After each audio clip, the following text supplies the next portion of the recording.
Hey, what's up, y'all? Y'all know my slogan. I don't know it all, but I know what I've been through. Now, before we get into this video, please make sure you head on down to Instagram and follow us on our official Instagram page at Hookah Anonymous _. We're able to be a little more explicit, a little more uncensored, and share content freely without running the risk of having our channel terminated. So, once again, make sure you head on down to Instagram and follow us on our official Instagram page at Hookah Anonymous _. We're almost at 100,000 subscribers. So if you like this video, make sure you subscribe and hit that bell so you're notified every time we drop new content. Now let's get into what you guys came here to see. Now, I don't know if maybe the contract that Adam22 give these guys tell them that they aren't allowed to speak up whenever he begins talking reckless or whatever. But it seems like Adam22 been saying whatever he wants about whoever he wants when it comes to the drill culture. And for the people in the comments of the previous videos who are trying to make it about race, that's not what it's about. At least not 100%, right?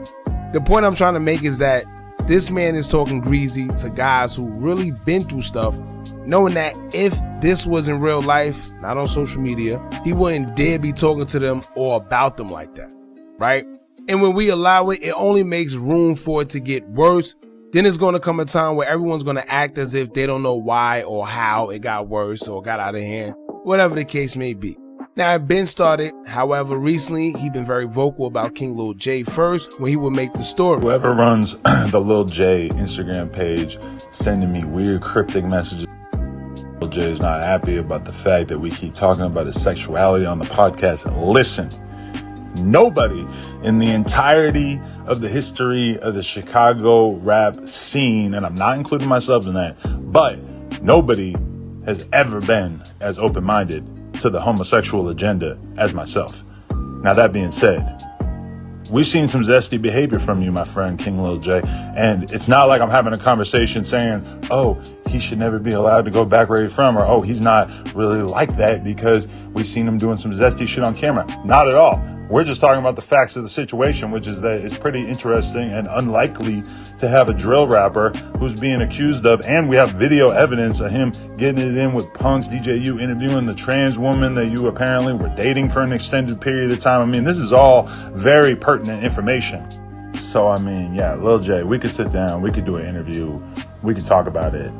But what you're not going to do is act tough or try to intimidate me or whatever by acting like I'm not allowed to have a conversation about you, because guess what? I'm an American and you're an American. And if there's information about you out there on the internet, we can have conversations about it. Now, if you're really invested in defending yourself against these accusations, we'll even set up a lie detector test. So if you want to argue that you've never been with a man or never done stuff with a trans woman, we can have that conversation. But I'm just not going to be like, you know, falling in line and lying and acting like I believe you when I don't believe you. But also, I know all kinds of gay dudes that I can introduce you to and shit. I could totally be a big help to you in terms of what you got going on in your sex life. So if you want me to connect you to the Jason Lees of the world, I'm sure they'd be down to have a conversation with you too, and maybe a romp in the sheet. And now we're starting with FBG Wooski, where he's feeling brave with speaking on the current condition that Wooski is in. Now, I know Lemon Cairo was up there doing his interview and he mentioned Wooski in reference of being a real street dude, and Adam had words to say. He a real but he don't give me no Wooski vibes. I'm like, Wooski vibes is crazy. Like, why is you even, like, come on, fuck. I don't think you want to have Wooski vibes anyway. No, yeah, Wooski's vibes are a little off these days. Yeah, them is too off. Shout out to him. Now, let's be real, right? Adam isn't that invested into the drill culture where he could be talking like that, because I believe personally, if you're not that type that's going to hold your weight and stand on what you say when things really goes down, don't speak on it. Then it's like he's being funny because we done seen Adam interview guys like FBG Cash, FBG Young, Dutchy and them, and y'all know the correlation that they have with FBG Wooski. So to sit there and try to troll knowing that you fake cool or whatever with the same guys that are his counterparts, it's just like a lot of funniness going on. You know, you at least have a little more respect with the guy that you're talking about, being that you're supposed to be cool with some of his friends. Or at least I would think that. But that just shows that he's trolling. That just shows that he's just cool with whoever is up there at the time talking about whoever their ops is or whatever the case may be. And we done seen Adam in action when something went down in his studio a couple of times.